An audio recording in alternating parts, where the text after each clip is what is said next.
오늘 말씀은 특별히 우리가 너무나 잘 아는 말씀이죠. 특별히 바울과 실라가 빌립보 감옥에 갇혀서 이제 그 상황 가운데 그 감옥에서 일어났던 일들, 특별히 하나님께서 역사하셔서 그 가운데 행하셨던 일들을 기록한 것입니다.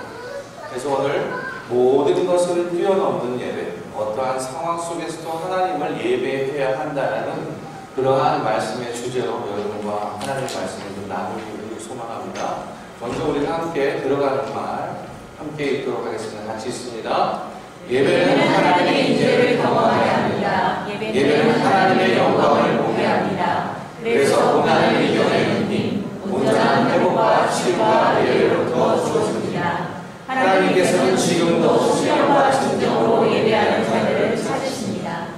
방금 말씀드린 것처럼 우리가 너무나 잘 아는 그런 내용의 말씀이지요.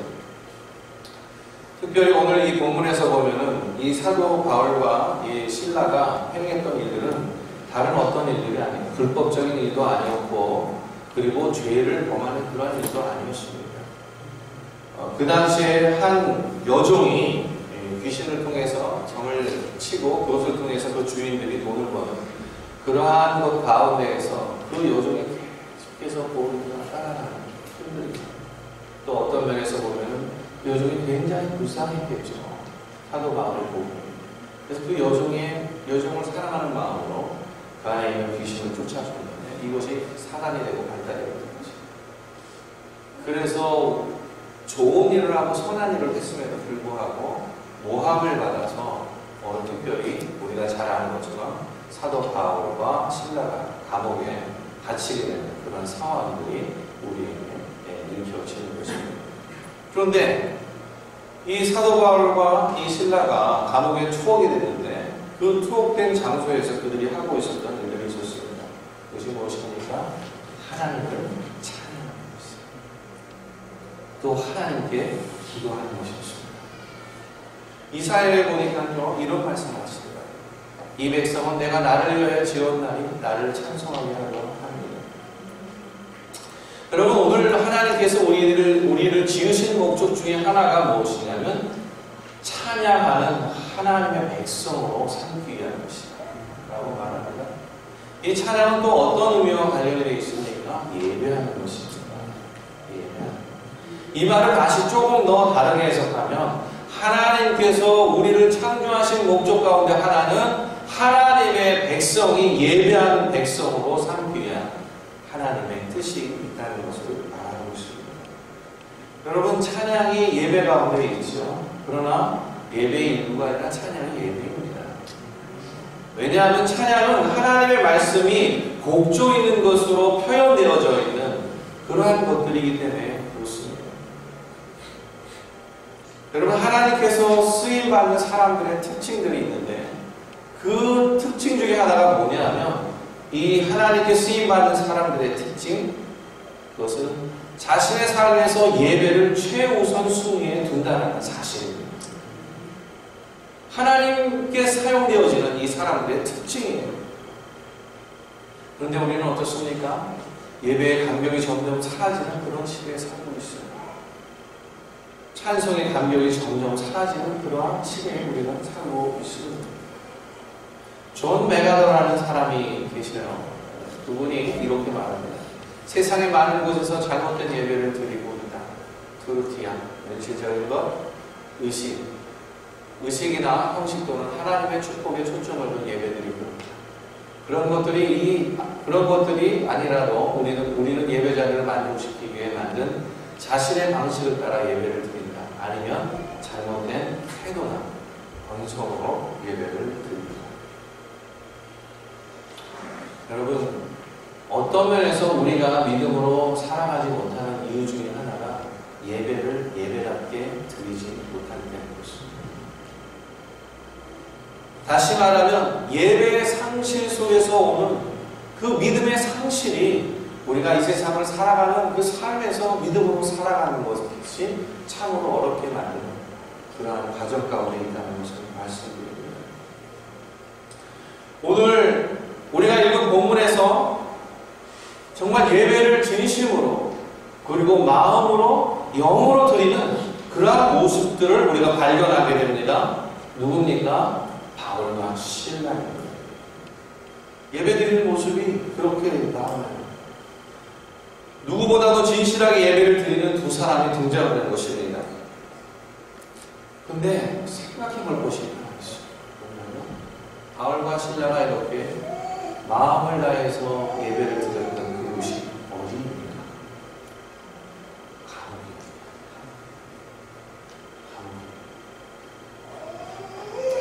감옥을 간 이유가 무엇입니까? 범죄를 했기 때문에 그렇습니까? 남에게 상해를 느끼고 피해를 입혀서 그렇습니까? 아니면 죄를 졌기 때문에 감옥에 간 것입니까? 아니죠. 바울과 실라는 결국 죄를 짓지 않았습니다. 그 어린 소녀가 귀신에 사로잡혀 있는 그 모습을 보면서 그 심령이 너무나 불쌍해서 그 사랑하고 궁일한 마음, 하나님과 같은 그 마음으로 그 여종을 자유케 해준 그것밖에 없는데 그것이 빌미가 되고 모함이 되어서 감옥에 가게 된다는 것이죠. 여러분, 이럴 때 여러분 같으면, 우리들 같으면 어떤 심정이겠어요? 우리들 같으면 어떤 심정이겠습니까? 아유, 하나님, 어떻게 저에게 이러실 수가 있어요? 내가 하나님을 믿음으로 살아가고 있는데, 아니, 내가 말씀을 붙들고 기도하면서 하나님 앞에 의지하며 살아가고 있는데, 어떻게 이러실 수가 있습니까? 그러한 마음 아닐까요? 그런데 오늘 말씀 속에서 그들은 지금 감옥에서 찬송과 기도를 하고 있습니다. 예배를 드리고 있습니다. 23절부터 25절에 이렇게 말합니다. 많이 치른 후에 목에 가두고 안수에게 명하여 들리는 지도라. 그가 이러한 명령을 받아 그들은 깊은 목에 가두고 그 말을 창고에 든든히 집어넣더니 한밤중에 바울과 실라가 기도하고 하나님을 찬송하며 죄수들이 듣더라. 여러분, 오늘 특히 이 말씀 중에서 나오는 이 본문 중에 많이 친 후에라는 말이 있습니다. 여러분이 많이 친 후에라는 이 원어적인 의미는 그냥 감옥에 죄를 지은 사람들이 와서 맞는 그러한 채찍이나 뭐 옛날 같으면 곤장 이런 것들이죠. 그런 것들이 아니에요, 여러분. 이 말은 어떤 말이냐면 이런 말입니다. 뭐냐면 요새 감옥에 갔을 때 이 감옥에 간 사람들을 함부로 취급할 수 있습니까? 아니요, 절대 안 되죠. 함부로 때리거나 함부로 욕을 하거나 또는 법적인 것과 관련 없는 뭐라 그러죠? 고문 같은 그런 것들을 했을 때 인권이라는 문제를 들어서 굉장히 큰 문제점들이 되죠. 근데 오늘 이 단어는 어떤 단어냐면 받지 말아야 될 법률적으로 보장되지 않은 그러한 구타나 고문을 당하는 것을 말합니다. 다시 말하면 죄를 짓지 않았음에도 불구하고 가장 흉악한 죄를 지은 사람에게 법적인 그 범위를 떠나서 주는 굉장한 고문과 같은 것들을 당하는 거예요. 그러니 그 몸이 어떻겠어요? 만신창이가 됐겠죠. 그러한 상황을 이야기하는 겁니다. 많이 치는 후에.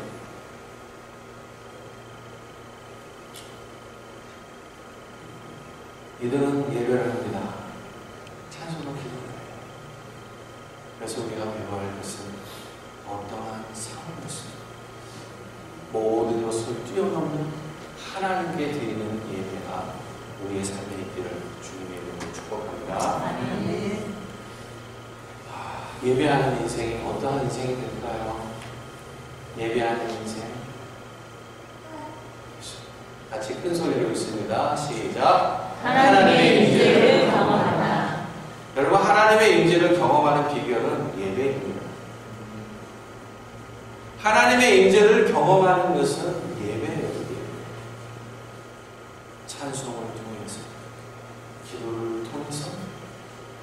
하나님의 임재를 경험하는 예배 속에 늘 있기를 주님의 이름으로 축복합니다. 참 고난과 어려움 속에 이 사도 바울과 실라가 있었어요. 그런데 그들은요, 하나님 앞에 기도하는데 어떠한 기도를 했을까라는 것입니다. 어떠한 기도를 했을까요? 우리 같으면 이러한 상황이라면 하나님, 이 감옥에서 나가게 해주세요. 하나님, 내가 지금 당하고 있는 어려운 문제들에 대해서 하나님 이 문제를 해결해 주십시오. 비자의 문제도 있고 사업의 문제도 있고 그리고 우리 관계에서 얻어지는 너무나 많은 상실감과 실패와 좌절과 상처와 아픔이 그 가운데 있는데 그것으로부터 하나님 나를 회복시켜 주십시오. 우리는 그렇게 기도할 수 있겠죠. 근데 이 바울과 실라는 어떠한 기도를 했을까요? 저는 그런 기도를 했을 거예요. 하나님, 나와 함께 해주세요. 지금 이 상황 속에 있는 나, 바울과 실라, 하나님, 하나님이 함께 동행해 주세요. 바울과 실라는요, 이 감옥에서 벗어났으면 좋겠습니다 라는 기도를 하지 않아요. 여러분, 그러한 기도를 하지 않습니다.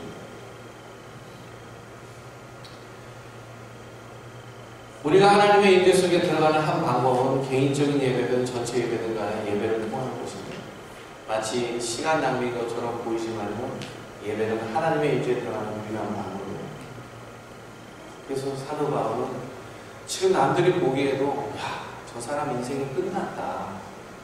더 이상 그 자리에서 저 사람의 인생에 무슨 소망을 볼 수 있는 그런 자리에서 하나님 내 인생에 소망을 주세요라고 기도하는 것이 아니라 하나님 지금 있는 이 시간에 이 사건에 이 상황에 하나님 함께해 주세요.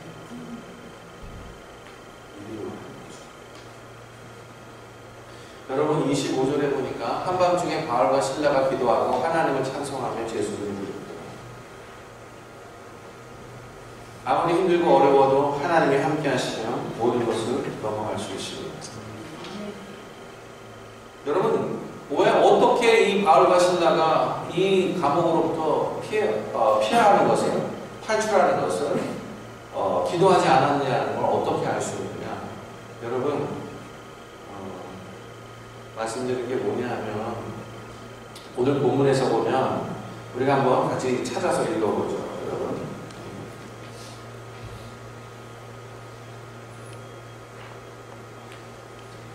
자 28절 한번 같이 읽습니다. 같이 읽습니다. 시작. 바울이 크게 소리 지르되 내 몸을 상하지 말자. 우리가 다 영원하노라 하니. 여러분, 만약에 이 바울과 실라가 하나님께 기도하길 하나님 내가 이 감옥에서 벗어나게 해주십시오 라고 만약에 기도했다면은 분명히 그 옥문이 열리고 하나님의 영광스러운 모습이 드러났을 때에 분명히 그 옥문이 열리는 순간 바울은 그 옥 밖으로 분명하게 나갔어야 합니다. 근데 그는 바울과 실라는 여전히 그 감옥 안에 있어요. 오히려 간수가 이 옥문이 열린 것을 보고 바울과 실라가 도망한 것으로 착각하고 스스로 자결하려고 했습니다. 그런데 그 간수를 향해서 내 몸을 상하게 하지 말라고, 내가 다 여기 있다고 하지, 그렇게 말하는 것을 봤을 때 분명히 바울과 실라는 이 감옥에서 벗어나는 기도를 하지 않았다는 것을 우리가 알 수 있는 것입니다. 무슨 기도를 했을까요? 하나님이 함께 하시면 그것으로 내가 족합니다. 이 기도는 그렇죠. 우리의 기도가 변화되기를 소원합니다. 어떠한 상황에서 하나님이 함께 하시는 것이 내게 족합니다. 이러한 기도가 되기를 주님으로 축복합니다. 자, 보니까는요, 하나님의 임재를 경험할 때 우리에게 주는 유익한 것입니다. 같이 있습니다. 시작. 고난을 이기게 한다. 여러분, 22절, 23절에 이렇게 있어요. 우리가 일찍 일어나 고발하니 상관들이 옷을 찢어 벗기고 매로 치라 하여 많이 친 후에 옥에 가두고 간수에게 명하여 든든히 지키라 하여. 여러분, 아까도 말씀드린 것처럼 많이 친 후에 말할 수 없는 몸이 망가진 상태입니다. 얼마나 힘든 곳이에요. 뭐 다른 사람을 케어하고 이렇게 할 만한, 옆에 있는 신라를 이렇게 좀 케어할 만한 그러한 상황이 안 되는 거예요. 자기 몸조차도 가눌 수가 없는 그러한 상황 속에 오게 있는 거예요, 지금. 그런 어려움 속에 있는 거죠. 이런 상황 속에서 예배할 수 있는가? 이러한 상황 속에서 예배할 수 있습니다. 우리들은 어떻습니까? 조금만 하나님께서 섭섭하게 해도 하나님 그러실 수 있냐고, 하나님 앞에 삿대질하고 하나님 앞에 저항하면서 하나님 싫어요, 하나님 어쩔 수 있었어요 따지는 우리들은 아닙니다.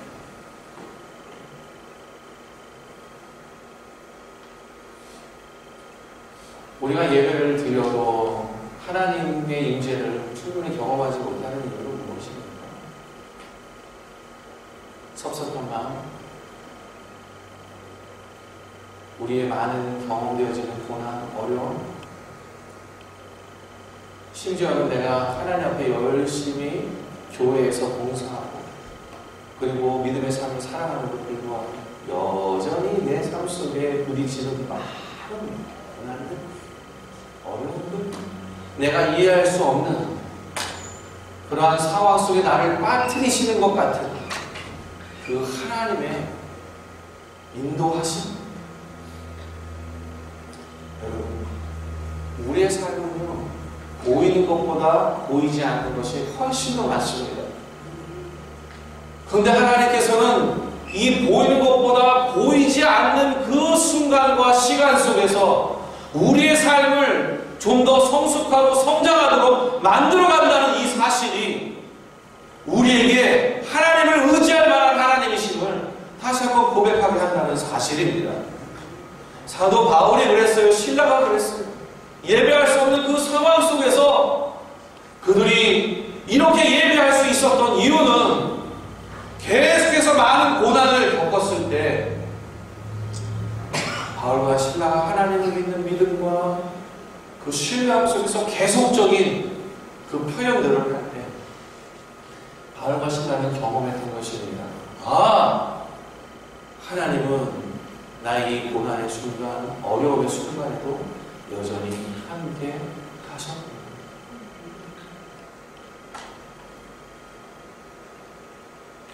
이렇게 말하고 있어요.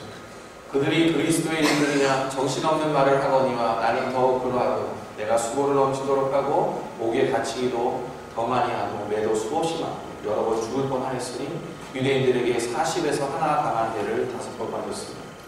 3번 회장으로 맞고 1번 돌로 맞고 3번 파선하고 일주일 깊은 바다에서 지냈습니다.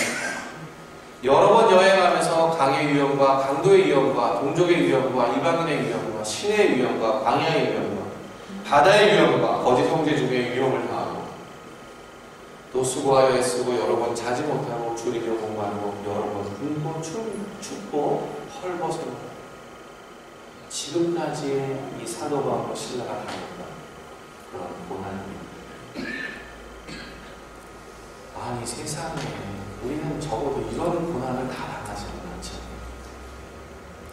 그런데 이 사도 바울은 그렇게 말합니다. 그런 와중 속에서 이 사도 바울은 계속해서 예배를 드립니다. 왜 그럴까요? 사도 바울은 알았어요. 무엇을 알았냐? 예배가 아니면 나에게 당하는 그 모든 고난을 견딜 수가 없다. 이것을 깨달아요. 그래서 고난을 당하면 당할수록 죽을 것 같은 그런 환경 속에 있을수록 기도하고 찬송하고 그렇게 하나님을 예배했던 것입니다. 그럴 때마다 하나님의 영광이 그 가운데 드러났어요. 옥문이 열렸고 천사가 나타나서 그들을 호위하고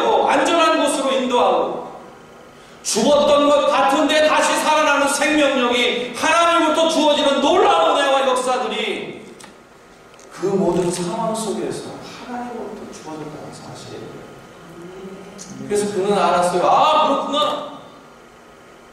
예배가 이 모든 것들을 견딜 만한 것들이 없구나. 사랑하는 성도 여러분, 우리의 고난의 현장에서 제일 먼저 해야 할 일이 있다면 그것은 하나님을 예배하는 것입니다. 두 번째는 우리에게 유익한 것은 치유와 회복이 있다는 것입니다. 여러분, 세상에서 실패하고 인생에서 실패하는 한 가지 이유는 예배의 자리를 떠난 것입니다. 예배의 자리를 떠날 때 참 놀라운 하나님부터 주는 생명력 같은 힘으로 공급되지 않는다. 그래서 어려워요. 예배를 통해 하나님의 능력을 공급받지 않고서는 현장에서 승리하는 것은 정말 불가능하다라고 말씀드리고 싶습니다. 예배하는 자가 되기를 소망합니다. 어떠한 상황에서든 예배하는 자가 되기를 소망합니다. 모든 상황을 뛰어넘는 그 예배를 통해서 날마다 회복하시는 하나님의 자녀들이 다 되기를 주님의 이름으로 축복합니다. 우리가 예배하는 그 모든 자리에서 하나님의 임재를 통한 회복과 치유가 함께 있다는 것을 기억하십시오. 여러분, 오늘 읽은 본문의 말씀 중에 또 수고하며 애쓰고 여러 번 자짐을 하고 줄이며 목마르고 여러 번 굶고 춥고 헐벗었구나. 이 바울이 당한 그 모든 고난과 고통 속에서 얼마나 그 마음에 상처가 있었겠어요. 아픔이 있었겠어요. 안타까움들이 있었겠어요. 그런데 이 사도 바울은 이 예배를 통해서 하나님으로부터 오는 온전한 회복과 치유가 있었다는 사실입니다. 그것을 경험하니까 예배를 드리지 않을 수가 없어요. 그러니까 그는요, 그렇게 상처받고 힘들고 어려울 때마다 예배의 자리로 들어갈 수밖에 없는 것입니다. 왜 예배하는 인생이 되어야 합니까? 두 번째 있습니다. 시작! 하나님의 영광이 드러난다. 하나님의 영광이 드러나기 때문에 그래요. 놀라운 사실입니다. 여러분, 혹시 우리의 인생에 하나님을 믿는 과정 중에서 가장 인생에 있어서 황홀한 경험이 있다면 그것은 무엇이겠습니까? 그것은 하나님의 영광을 보는 경험입니다. 하나님의 영광을 보는 그 경험은요, 일평생 나의 삶 속에서 잊어질 수가 없습니다. 중학교 2학년 때, 그때 자, 처음 예수 그리스도를 믿고 참 은혜가 충만했죠. 여러분 잘 아시는 거죠. 처음 예수님 알게 되면 얼마나 많은 은혜가 있습니까? 예수님 영접하고 나서요, 그 삶을 살아가는데 마치 뭐가 같냐면 내가 구름 위를 걷는 것 같아요. 얼마나 가볍고 즐겁고 기쁜지 몰라. 그런데 어느 날 이렇게 제 마음에 그때 뭐 제가 뭐 할 수 있는 게 아무것도 없었어요. 그냥 기타 코드만 시킨 정도 그런 건데 갑자기 제 안에 하나님을 예배하고 싶다는 마음이 너무 드는 거예요. 그래서 그때 마침 저 혼자밖에 없어서 다행이지 주변에 사람이 있어서 큰일 날 뻔했는데 어쨌든 간에 그래서 그 자리에서 진짜 아는 찬양 모르는 찬양 예수님 찬양 이것부터 시작해갖고 하나님을 막 예배하기 시작했는데요, 나도 모르게 이 소녀 하나님께서 저를 그 예배 자리로 이끌어 가시는데 저 하나님의 영광을 봤습니다. 너무 황홀하고 너무 좋고 뭐라 표현할 수가 없어요. 하나님이 그냥 순간에 뭔가를 확 보여주시는데 와, 난 정말 여기 있고 싶어. 난 정말 여기 있고 싶어. 그러면서요, 이튿날 후에 우리 시험 봐야 되는데 시험 공부 생각이 하나도 안 나요. 시험 공부 해야 되는데 그 시험 공부 생각이 하나도 안 나요. 물론 시험을 못 본 건 아니에요. 적당하게 잘 봤어요. 그럼에도 불구하고 그 하나님의 영광 세상의 그 어떤 것들이 별로 궁금해지지 않아요. 모든 것이 만족되어지고, 그리고 정말 구름이를 걷는 사뿐사뿐한 그 가벼운 마음, 그 기쁨이 충만한 마음이 되더라는 것입니다. 근데 여러분, 하나님께서 그 한 번만, 아 그래 재범아 너 그 정도 한 번 했으면 좋겠어 라고 하셨을까요? 하나님께서 정말 원하시는 것은 우리의 인생을 통해서 계속적으로 하나님의 영광을 보여주시기를 원하시는 그분이 바로 우리의 하나님이십니다. 그래서 하나님의 영광을 보면요, 다른 것들이 전혀 다른 세상의 눈을 뜨게 되는 것이죠. 결국 하나님의 임재가 나타나는 것이에요. 하나님의 영광이 나타나니까요, 여러분 오늘 이 간수 보세요. 간수 이게 갑자기 큰 지진이 나서 옥토가 움직이고 문이 곧 다 열리며 모든 사람의 메인 것이 다 벗어진지라. 여러분, 바울과 실라가만 갖고 있었던 차고 있었던 쇠고랑만 열린 게 아니고요, 그 옥에 갇힌 모든 사람들의 이 모든 잠겨있던 그 옥새들이 다 열릴 거예요. 여러분, 이렇듯이 하나님의 임재와 하나님의 영광은요, 모든 사람에게 기쁨이 되고, 그리고 모든 사람에게 영향을 주는 하나님의 놀라우신 임재입니다. 이것이 그 감옥 전체에 일어난 거예요. 근데 오늘 이 간수가 옵니다. 이렇게 말해요. 간수가 등불을 달라고 하면 뛰어들어가 무서워 떨며 바울과 실라 앞에 엎드리고 그들을 데리고 나가 이르되 선생들이여 내가 어떻게 구원을 받으리까. 여러분, 단순히 이 바울과 실라가 그 옥에서 나오지 않고 그 안에 있었기 때문에 이 간수가 너무 놀라가지고, 우와, 이분은 대단한 분이다, 이분이 믿는 하나님 믿고 싶다 생각해서 이들이 그렇게 얘기를 했을까요? 아니요, 그렇지 않습니다. 여러분, 오늘 본문에서 말씀하는 것은 큰 지진이 나서 옥토가 움직이고 문이 다 곧 열리며 모든 사람의 메인 것이 다 벗어졌다. 이 말은요, 하나님의 영광이 그 모든 곳에 임했다라는 것을 간접적으로 드러내는 것입니다. 그 간수가 본 것은 이 바울과 실라가 옥에 있었던 모습이 아니라 하나님의 영광을 경험했기 때문에 믿지 않는 이 사람들조차도 그 하나님의 영광 때문에 두려워하고 무섭고 떨림 속에 있었던 것이에요. 그래서 그들에게 나오는 것입니다. 고백하는 것이에요. 선생들이여 내가 어떻게 하여야 구원을 얻겠습니까? 하나님의 영광을 보지 않고는 어떤 이렇게 고백이 나올 수 있겠습니다. 그들에게는요, 놀랍게도 하나님의 영광을 보는 그 놀라운 광경이 모든 사람에게 임하는 것입니다. 그래서 두려웠어요. 하나님을 경외하는 마음이 저절로 생기고, 그러니까 간수가 와서 바울과 실라, 내가 어떻게 살겠습니까? 이거 물어보면 내가 어떻게 살겠습니까? 주 예수님, 주 예수님.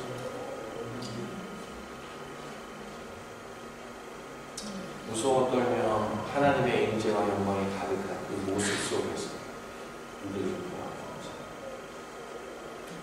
여러분, 저는 어렵지만 우리 성도님들이 가정 예배를 보았으면 좋겠습니다. 우리 가정을 가지신 우리 성도들, 또 간절히 소망하는 것이 있다면 여러분, 자녀들이 있잖아요. 자녀들이 예수님을 믿기를 원하잖아요. 잘 믿기를 원하잖아요. 그렇지 않습니까?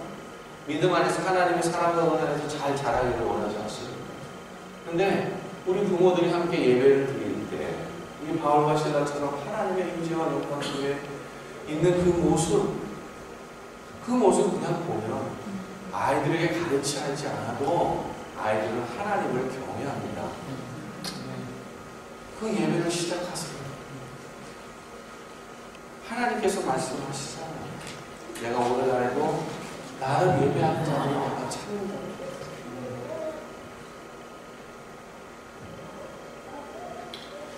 이 가정의 예배를 통해서 우리의 아이들이 하나님을 경외하는 아이들로 자라나고 또 신실한 부모로서 또 삶을 살아가는 우리 아이들을 주님의 이름으로 축복합니다. 그 말씀을 계속해요. 자, 함께 읽습니다. 읽습니다. 어떠한 상황 속에서도 예배하는 자들이 되시기를 소망합니다. 아멘. 아멘. 아멘. 아멘. 예배만이 살 길입니다. 아멘. 우리 앞에 계신 분에게 같이 인사했으면 좋겠습니다. 축복하면서 이렇게 서로 인사했으면 좋겠습니다. 예배하는 자가 되겠습니다. 자, 앞에 하나 더 붙이세요. 어떠한 상황 속에서도 예배하는 자가 되겠습니다. 자, 이번에는 고백을 했으니까 축복을 해야 되잖아요. 어떠한 상황 속에서도 예배하는 자가 될 것입니다. 그렇게 축복해 주세요. 어떠한 상황에도 예배하는 자가 될 것입니다. 예. 오늘 말씀이 이래요. 이 말씀 다 같이 믿음으로 고백과 선포하시고 우리가 예배 자리에서 삶을 살아가는 모두가 되기를 소망합니다. 같이 합니다. 아버지께서 참되게 예배하는 자들은 영과 진리로 예배할 때가 오나니 곧 이때라. 아버지께서